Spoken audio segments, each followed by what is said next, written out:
Welcome to the Dynasty Nerds Fantasy Football Podcast, where we discuss dynasty strategy, rankings, and all things NFL. So get ready to geek out on fantasy football with your host, Rich Dotson. Welcome back into the Dynasty Nerds Podcast. I am your host, Garrett Price, and I'm back again with Andrew Mott. Andrew, how you doing, my guy? So good you had to invite me again. That's how good I'm doing today. Look at that, Tom Brady level. That's what we're talking about. Already back again, and we've got a jam-packed show today. Once again, no Rich, no Matt, just the two of us, just serenading each other, talking about fantasy football players and what to do with these guys. Now, we each have a contender bye. We were going to have three, but it's only two now because Matt is dying. So thanks a lot. Yeah, thanks a lot, Matt, for dying. But unacceptable. Two guys that we are potentially looking at buying as a contender. And Andrew, I'm excited for your guy because this is validation for me, because I talked about this guy a few weeks ago as a player that I am interested in buying as a contender, and it looks like you're following suit. So makes me feel smart when people that I like and know say like, hey, yeah, that guy is a good buy. So who is your contender buy? Yeah, I'm buying Josh Jacobs. I just, got off a live stream tonight where I was telling everybody like Josh Jacobs is the buy of buys for me at the running back position right now. And it's not because Josh Jacobs has underperformed to start the year, and so you're going to catch people by buying him low. But it's just a player who I don't feel like has a lot of name appeal. People aren't like super attached nor excited about Josh Jacobs. And you look at the beginning of the year for him. What if I told you his first 3 games of the season were the toughest matchups he would likely see for the rest of the season? I'm looking at strength of schedule here for the Green Bay Packers, and I like to look at points above expectation as the variable when I'm looking at that strength of schedule. He played against the Detroit Lions, the Washington Commanders, and the Cleveland Browns, who now 4 weeks through the NFL season have shaped up to be top 10 defenses against the running back position when it comes to that variable of points above expectation. When I look at the rest of the year after this bye week here that they have in week 5, oh, by the way, if you're buying him, he's not going to have a bye week for the remainder of the year. So after this week, you're just going to be able to plug him in the lineup the rest of the year. Love buying guys that already had their bye. That's the best. All of these green matchups. He plays the Bengals, who are 29th. He plays the Giants, who are 31st. He plays the Bears, the Broncos, and the Bears again in those like very crucial playoff weeks. They're 27th, 25th, and then the Baltimore Ravens, who are 32nd right now against the running back position. Yes, there is still football to play, and yes, these rankings are going to change over the course of time. But like you said in our last video and what the last podcast that we had, at this point in the year, 4 or 5 weeks into the year, it's less coincidence and it's more we're starting to see who these teams are. And the fact that I can look at this schedule and see the easiest strength of schedule for running backs the remainder of the year, and a player who is only going to be in one of the best offenses, seeing the goal line carries, no real competition behind him for touches, unless you believe in Emmanuel Wilson or you believe in a Chris Brooks, which nobody should at this point in time. Give me Josh Jacobs, man. He's going to win people leagues. Yeah, you're absolutely right. He's one of those players that's, it kind of feels like he's the new James Conner in a sense, where it's never the guy that you really want to buy. Getting a name, even though you don't expect him to play as well. Like you had Derrick Henry, you're like, oh, I just had Derrick Henry. We're beastly now, or you had a young stud guy. You're like, oh man, I just added James Cook. I just added, Jahmyr Gibbs. I just added, whatever. But Josh Jacobs is like, oh yeah, he's a little bit older and he's fine. Like he's just Josh Jacobs. He's currently running back 8. What contending team couldn't use the running back 8 on their team? And he's not going to cost you what a lot of these other assets are going to cost you. And I love talking about the strength of schedule because that's huge, especially come playoff time. There's nothing worse. And this is coming from a guy that has had in my home league some of the most brutal luck of all time. Like there's other leagues where I'll win, 2 of the first 4, 3 of the first 5 leagues. And in my home league, something happens in the playoffs or the championship game every year. And so you want that guy that has the nice playoff schedule because it just makes you sleep a little easier at night, knowing that there is a real shot at them succeeding when it really matters most. So Josh Jacobs, I think, is a great guy for this list. Yeah, man, I bought him in the offseason in a couple of places. It didn't cost me a lot. I think like you said, it was the name that people are just like, it's James Conner type of guy. Maybe that people are valuing him. Like, I don't know. Maybe it was the age, rookie fever, a mix of it all. People just got down with the sickness of rookie drafts. But I got him for a late 25 first, and the guy used it to draft Matthew Golden. And I'm looking at that today like, man, if I would have had Matthew Golden or Josh Jacobs, give me Josh Jacobs. Josh Jacobs, done and done. All right, I love that. Now, I'm playing it a little more fast and loose with my contender buy here.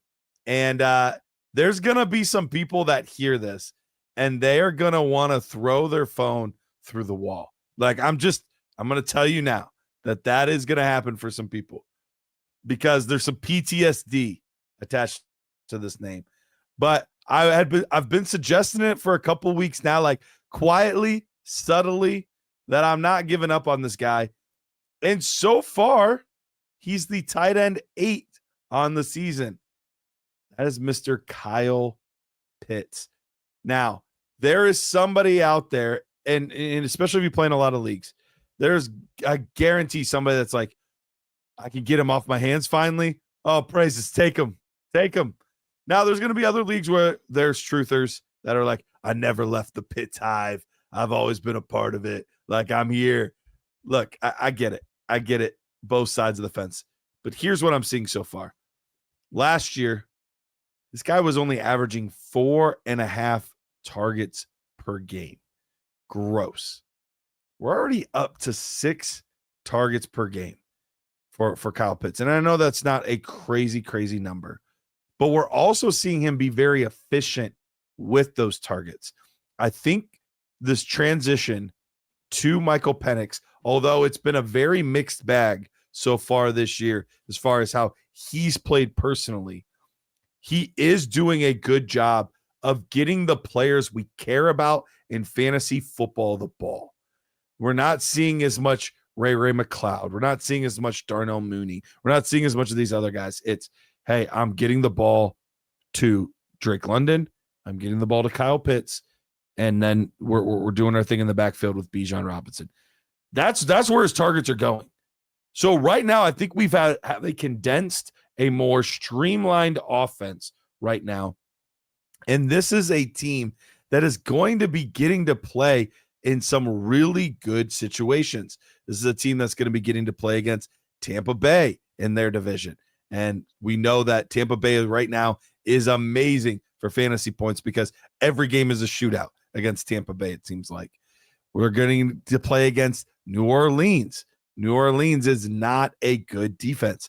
And I know Carolina just played a real good game against them, but they're going to get to go up against Carolina in their division as well. Look, I think we are starting to see the trend back for Kyle Pitts. And I think this is a player that if we wait too long, that price is going to skyrocket because we talked about in the last show. People are a little desperate right now for tight end help. And if he starts showing anywhere close to what we saw in his rookie campaign, all of a sudden that price is just going to go to the moon. And so look, right now, if you're a contender, tight end is probably not playing great for you. And I'm not saying you need to do it if you have Trey McBride. I'm not saying to do it if you have George Kittle coming back soon. I get it. There's some elite guys that you don't need to worry about. But the cost is not crazy high. And right now, I'm probably rolling with David Njoku. I'm rolling with Evan Ingram. I'm rolling with Dalton Kincaid. And overall, yes, Kincaid's been better, but there's plenty of teams out there that are rolling with tight ends that just aren't, we're just not sure where they're at, if they're getting the job done. You know, Travis Kelce's just not quite doing it anymore. Zach Ertz, who knows what's going to happen, especially for not getting Jaden Daniels back yet. There's just a lot of uncertainty. And right now, it's a little more of a gamble than what I typically like to do as a contender. But give me the guy that has really, really good upside, that we've seen him do it before. And maybe it's just more of the Evan Ingram track where, yeah, we saw it as a rookie and it took some time, but we're back. I struggle with this one, and not that I don't think it can happen, but gosh, man, I am so in deep with Kyle Pitts, and not in the best ways here. There's this thing with my channel and my audience where people have receipted me, and they're keeping receipts. They're waiting because I have let my emotion spill out for Kyle Pitts over the last offseason. They're waiting for him to bounce back, because when he does, those receipts are coming in with a flood of probably negativity on my end. But look, it comes from a good place. I think the reality is, if there are people that are, looking to get rid of Kyle Pitts, they're like, this is finally my chance. I'm ready to get rid of him. I'm absolutely down for it. I struggle to feel like the people who currently roster Kyle Pitts are the people looking to get rid of him. I feel like the people who currently roster Kyle Pitts are the people that have been holding on to this man for so long, just saying he's going to be, that elite guy. So I hear your argument. I think the schedule's fine. He has the 8th easiest schedule rest of season. It does seem like this offense is consolidated. Maybe I'm just heartbroken here, Garrett, and I can't trust again. And maybe this is where it is. I can't trust you after you've broken my heart here, Kyle Pitts, and I'm having a hard time. Maybe I need Garrett to talk me into it again. Yeah, look, and if somebody says, look, I would much rather pay the price and go after Jake Ferguson, I am fine with that. He was the other guy that I was considering putting on this because I believe in that offense, and I believe that he's a solid player. Yes, CeeDee Lamb will be coming back, so when it does, that's going to be a slight tick down for Jake Ferguson. He was still performing the first couple weeks with Lamb in the lineup. Absolutely. But I think we're starting to get a little bit of a George Pickens breakout. So we'll see how it all comes together. But that being said, like, if you want to say, hey, Garrett, let me take your kind of like alternative route, that would be my alternative route, because I think the cost isn't going to be drastically different between the two. But I do think he's safer. And so if you want to go that route, no issue with going with Jake Ferguson. But I'm swinging for the fences. If I'm starting any of these other guys, they'll probably be fine. Mark Andrews will probably be fine. Travis Kelce will probably be fine. But I need somebody that can get me to the moon. I need somebody to have that rocket ship. And I think Kyle Pitts at least has the chance, has the opportunity to be that rocket ship.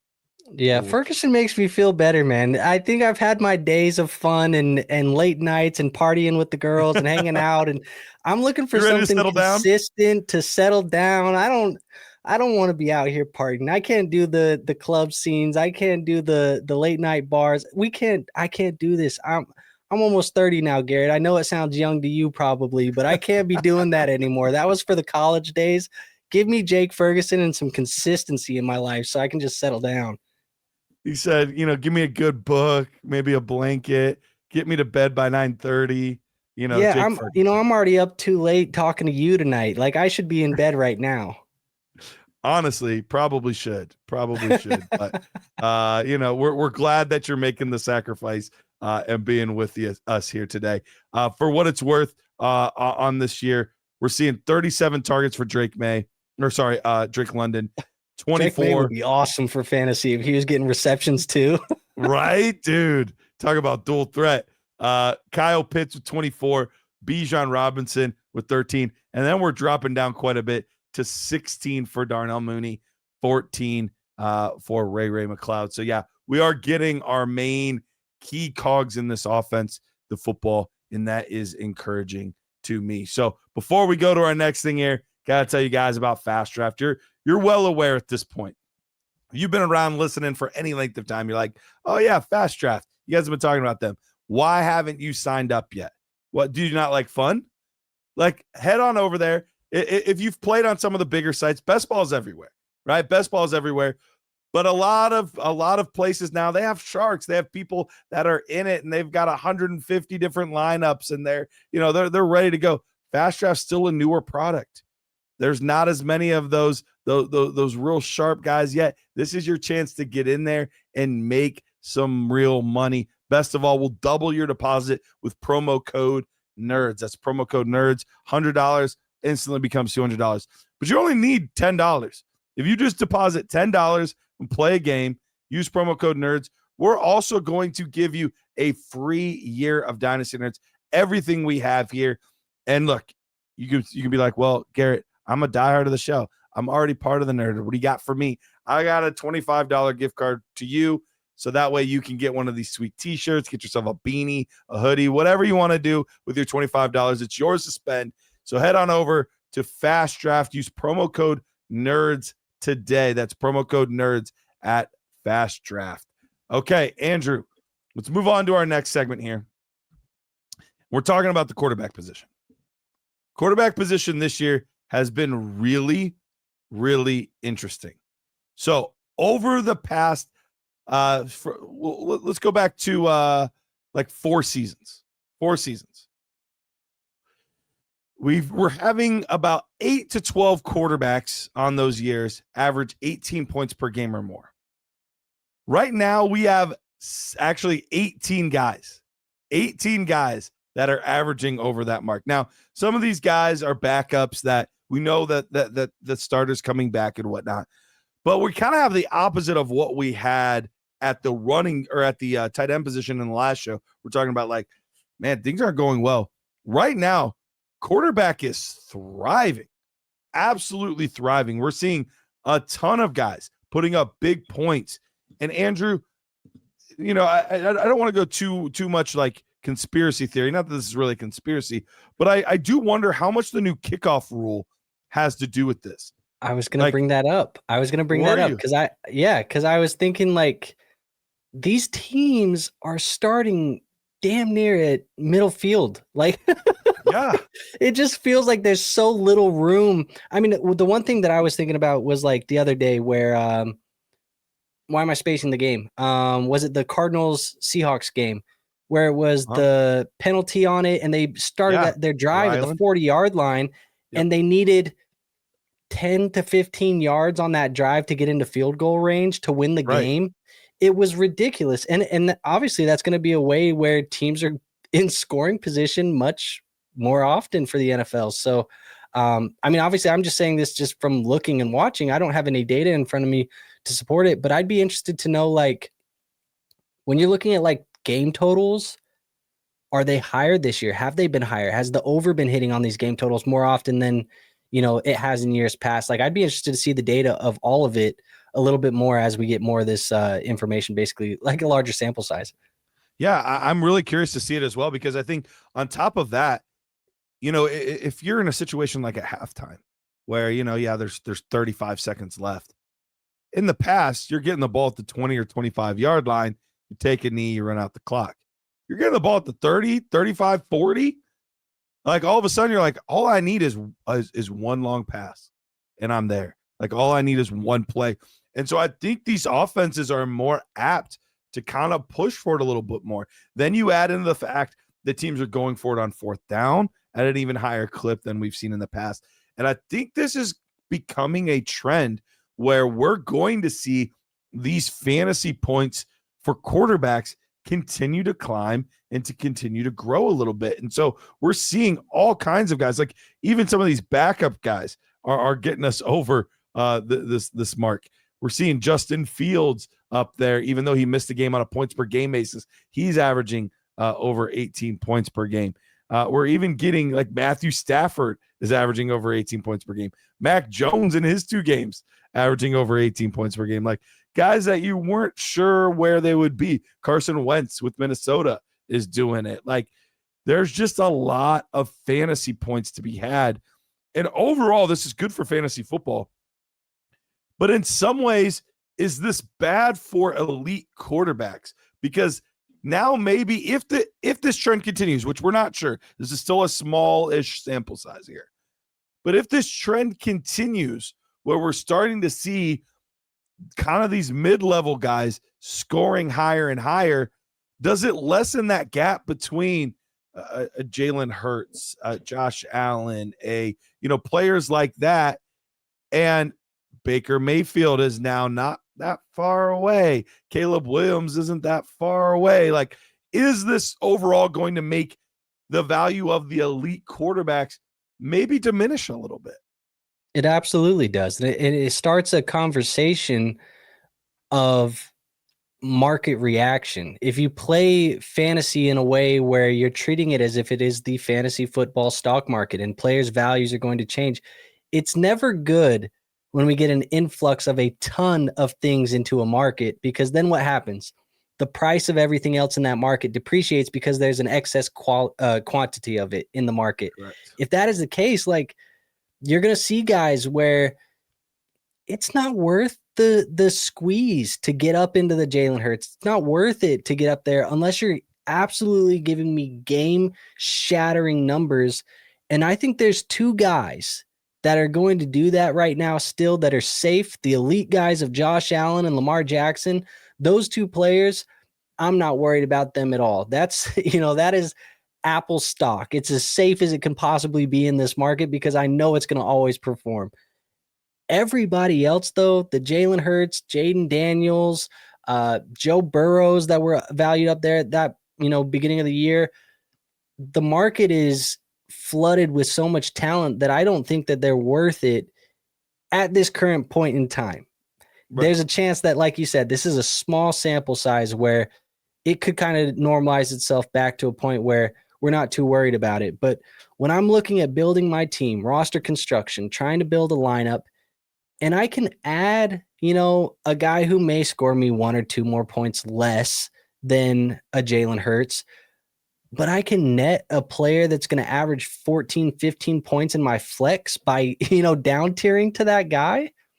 It's hard to really make the argument for the elite dude if he's really not that much more elite than everybody else. And this makes some trades become really interesting, especially if you're a little bit ahead of the curve on this, where I'm looking at the running back position. We've got some really special talents at the top, but then, once you get a little past that running back 1 range, it does start to get a little scary. So all of a sudden, are you willing to make moves where you're packaging a high-end quarterback and maybe a lower tier running back for a high-end running back and a lower tier quarterback? Like, those kind of moves might be a little bit more advantageous to your overall points per game for your team. Because right now, let's throw a hypothetical together. So right now, if I'm looking at the quarterback position and I'm saying, okay, I'm going to try to take Jalen Hurts, or I'm going to try to take Justin Herbert or somebody like that.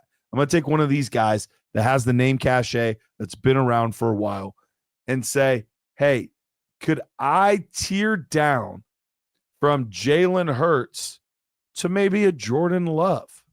Can I make that kind of tier down? And on the opposite end of things, okay, if I'm, giving Jalen Hurts and I'll give you Kenneth Walker, you give me Jordan Love, but then I get Jonathan Taylor, something like that, to where you're on paper makes perfect sense. Slight tier down here, slight tier down there, blah, blah, blah, blah, blah. But when you look at the points per game difference, you're like, I just gained 2 to 3 points overall on this transaction for my team. Exactly. Or even if you want to go, hey, instead of me giving you the extra asset, you just want to upgrade. I'm putting air quotes up here as I say upgrade for the audio listeners, but do you want to upgrade to Jalen Hurts? And yes, it's an upgrade, but give me Jordan Love and DK, and I'll just take DK and plug him into my flex because I need the, the production there. Like, you can make these 2-for-1s or these 2-for-2 trades where you may be finessing if this is not just a short trend here, and this is actually more because of what we talked about of these teams are in position to score more now with that new kickoff rule. It's an interesting thing to think about, and it's funny that this is a part of the conversation that we're having here today because I was doing this. I was trying to do this in one of my leagues 2 nights ago. I was sitting there trying to down tier my Jalen Hurts to a guy like Justin Herbert or try and see if I could go even more. Like, I wasn't looking for a lot of extra on top, but like, the points per game difference isn't that crazy between the two, but I know that some people value Jalen Hurts higher than a Justin Herbert just based off of the name cachet and some of the production that he's had over the last couple of years. Would a contender throw me a late first to upgrade to Jalen Hurts and I could just take a Justin Herbert and pocket some draft capital? Like, those were things that I was playing around just to see what would happen. And it doesn't have to be Justin Herbert. If somebody, values him, could I go to Baker Mayfield and take somebody throw me a mid 27 first? You know what I mean? Or something like that in a class that we like. So it's funny that that's the conversation we're having, because I was already noticing this trend myself before you sent me the show doc, and I was already trying to capitalize off of it and make some moves. Yeah, it could be, Patrick Mahomes to Jared Goff. It could be like, I think there's a lot of players that are going to fall into this tier that we still think could get you 18, 19 points per game, as opposed to 2021, where it's just not really much of a difference, but you can make up that difference somewhere else quite a bit. So just kind of an interesting trend, an interesting, thought process that I wanted to put out there into kind of everybody's earbuds, just so that way we were ahead of this trend. And look, if you're looking at it and you're like, I like that you guys are thinking, I like that, we're trying to make moves, but this is too early for me. That's fine. But it's who succeeds. You were kind of looking at the stock market and investing and stuff like that earlier. Where is the money to be made? It's the early investors, right? The early adapters, like those are the people that have the most to gain. You can wait.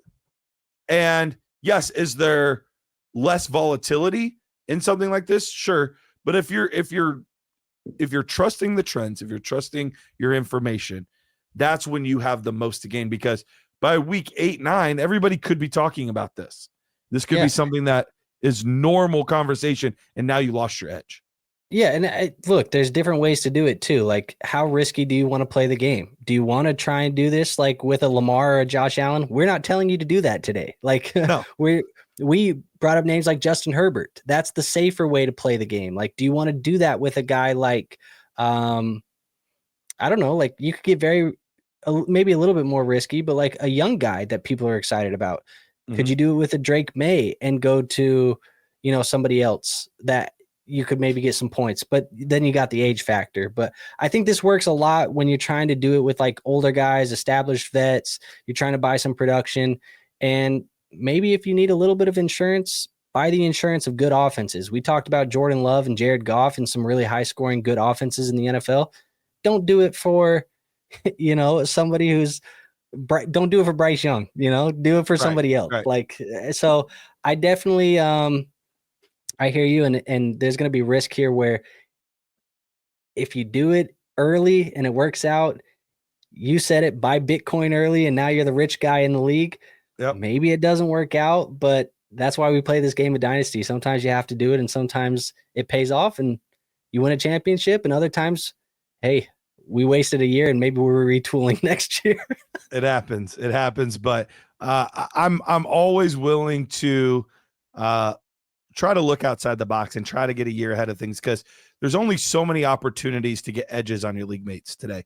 Like the average Dynasty fantasy football fan, or just the fantasy football fan in general, has so much more information, is so much more savvy than they were 5-10 years ago. So like the edges are so much smaller now than they used to be. So I'm always willing, if I think that there's legitimate information that will give me an edge somewhere, even if it's just a 2 to 3% edge, I'm trying to take it because I need all the edges I can get in my league. Yeah, Dave Kluge was talking about something like that the other day over at Football Guys. He was saying, 5-7 years ago, you could have said the name, and he was speaking more from a redraft lens, but you could say the name Rome Odunze is a sleeper, and people were like, yeah, he is a sleeper. Nobody's talking about him. Yeah. But these days, like, you have to say the 7th round undrafted rookie running back for the Commanders, Ja'Cory Crosky-Merritt, as the sleeper. And even then, there was 50 guys on X that were tweeting about him in April. Right. There is no such thing as this unheard of guy. Everybody's heard of somebody and has already put 3 YouTube videos up about them. Yeah. So good luck. All right. Oh, the days of having Rome Odunze as a sleeper were so much easier to win, though, huh? So much easier for sure. Hey, Nerd Herd, want to tell you about a show that we've been doing live on YouTube where we go over your teams and we talk about how to fix your broken roster. It's called Roster Rescue. We do it live every single Monday at noon Eastern time. And if you want to get a part of that, just head to our Dynasty Nerds homepage, go under the store tab, and you'll find Roster Rescue right there. Perfect opportunity to get your rosters in shape before the season or even in the middle of the season to make sure that you can win a championship. All right, let's get to our last segment here. Andrew, we're not going to spend a ton of time on this, but sometimes, we have guys that are just absolute Iron Men, seem to play forever.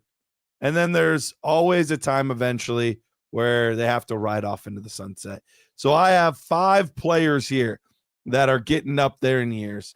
I need you to tell me, is the end here? Are they washed at this point? Let's start off with probably the biggest name of the group, Derrick Henry. Derrick Henry, currently running back 21, but most of that was off of his first week. We have 3 straight games below 11 points. We have the fumbles and all of that.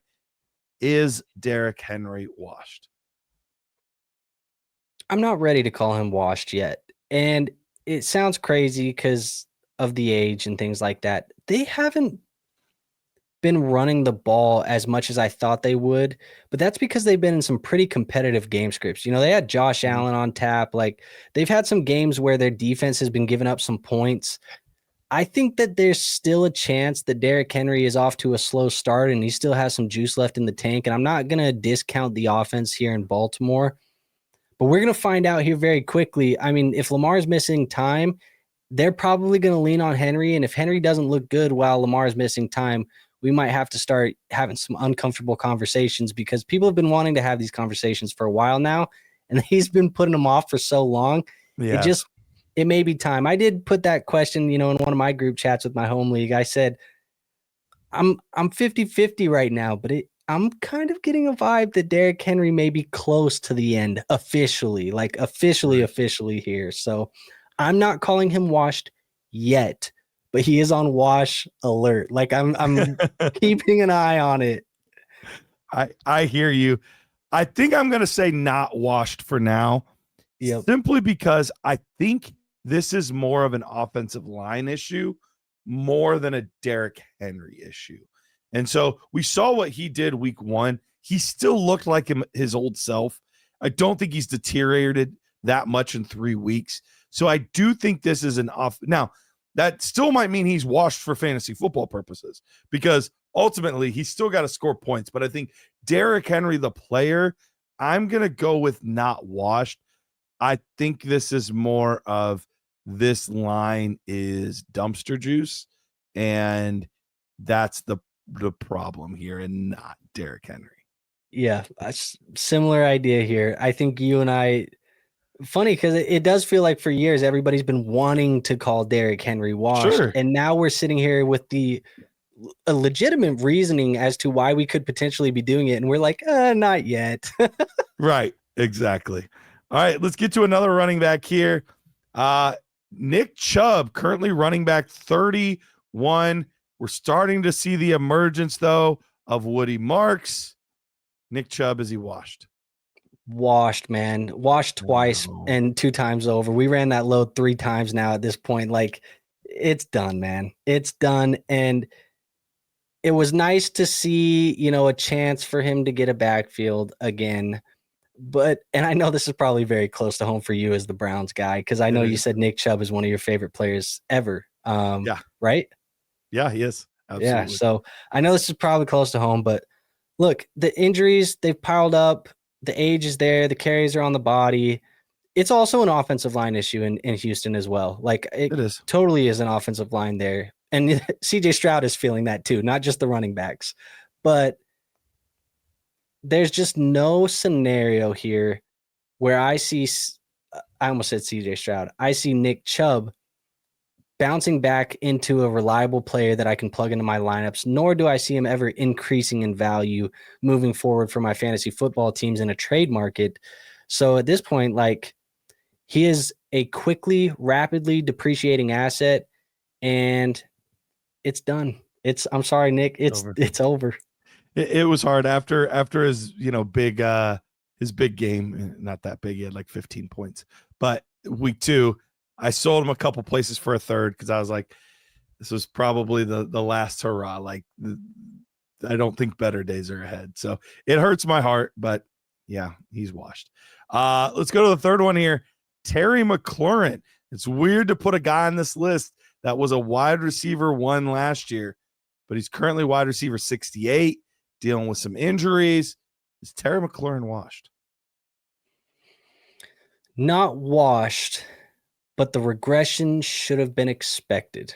So he's not washed, but I just think you look at last year's touchdown numbers, they were going to be very hard to replicate. Think of 17. It's crazy. Yeah, think of a couple years back when Ayuk was coming off of the big touchdown season and everybody was telling you it was going to be hard to replicate, and obviously he got hurt, in that next year, which only further pushed his dynasty value into the drain. But I think Terry McLaurin's still a player that I think I can plug into my lineup. I think he's a player that's fine moving forward. Like, there's going to be a chance that his value can bounce up a little bit more from where it currently is at. So I'm not going to call him washed. I want to see Jaden Daniels get healthy. I want to see Terry McLaurin get healthy. And yes, he's probably not replicating 17 touchdowns last year from 2024, but I'm not calling Terry McLaurin washed at this point. I don't think I'm quite there, but I think you said it with Derrick Henry, like washed alert. Like, I think that is where I'm at, because it is hard when you're above the age of 30, and as a guy above the age of 30, I can relate to this. And like, injuries start to set in, and like, you just don't recover as quickly as you used to. And right now, we've got Debo there, who's been playing really, really well. He's been a big part of this offense. So the need to like lean on Terry McLaurin isn't as critical as it once was. So as a player, do I think he can still get the job done? Yeah, I do. I think he still can get the job done from an NFL perspective. But is it going to result in consistent, 12, 13 or more points per game? I don't know. I think it's going to be more of an inconsistent, hey, we got a 19-point game, we got a 4-point game, we got a 22-point game, we got a 3-point game, an 8-point game, and an 11-point game. Like, I think it's just going to be kind of a little bit of a roller coaster effect with him. And I just don't think we're going to be getting the same consistent production that we got out of him before. Yeah, it's interesting. You think of these players, it's kind of a catch-22, right? Like, where they hold out, they get the money, they want the money, they miss the time. And it's like, I understand why you're doing that for you as an individual from a business perspective. Like, set yourself up, go get your money, do what you got to do. But it's just crazy how that always seems to follow itself with, I got paid and I missed time, and now I'm dealing with injury and I'm not performing. Like, it feels like that always follows it with the payday. Almost every single time, with the one exception of the guy that also screamed regression in James Cook. Yeah. He was the only, he's been the exception to so many hold rules. Out, pay me, and then he balls out still. Yeah, he's been the exception to so many rules, because touchdown regression, just like Terry McLaurin, should have absolutely been there for James Cook. He was like, hey, screw all you guys. I'll do exactly what I want and still be awesome. So yeah, there we go. I just think the Ayuk thing, and then those are just like two very, very, recent scenarios. But it's funny how that always works out. And not funny, but it's ironic. Ironic's a good word for it. Let's get to the last one here. We're just going to do one more, and it's Mr. Cooper Kupp. Cooper Kupp right now only averaging 7.8 points per game. It's a far cry from where he used to be, but it is a new offense. Sometimes it takes time. He's wide receiver 55 right now. Cooper Kupp, is he washed? Cooper's cooked. He is washed, man. I'm sorry. It's just, I think that Rams front office is one of the savviest, smartest front offices in football. and they looked at Cooper Kupp, a guy they love, by the way, absolutely love him in the building. And Matthew Stafford is best friends with him and all of that stuff. And they looked at him and said, brother, you ain't worth the money no more. Yeah. You got to go somewhere else. And Seattle said, fine, we'll give you the payday to bring you home. Probably a decision I would say, are going to end up not wishing that they had done. But yeah, I'm not in on Cooper Kupp. Honestly, like if I have him on a roster, I'm glad I was able to sell him a little bit. Thank God I have some Seahawks fans in my leagues. But if I wasn't able to sell him, I'd feel pretty stuck with him on my roster because I can't imagine anybody's really going to pay you for him at this point. And I don't really think he's going to give you any of the spike weeks to give you the opportunity to sell him either. Yeah, and it's unfortunate. And you look at that Rams offense, Cooper Kupp was always a good wide receiver, but by no way, shape, or form was he as a player on the level of Jamar Chase and Justin Jefferson and Devontae Adams and the guys that he was competing with those top spots for. But it was such a good scheme and such a good offense that it worked. But you remove him from that environment and that ecosystem, it's tough to replicate, especially at his age. So good player, had a great career, but he is officially washed. But Coop is cooked. He is cooked, man. He is cooked. All right, guys. That wraps up the Dynasty Nerds show. Hope you guys enjoyed all of the segments. And hope you're enjoying all of the extra content. We have a crazy amount of stuff coming out each and every day of the week for your listening pleasure. So we appreciate you guys tuning in, and we'll see you guys next time. See ya.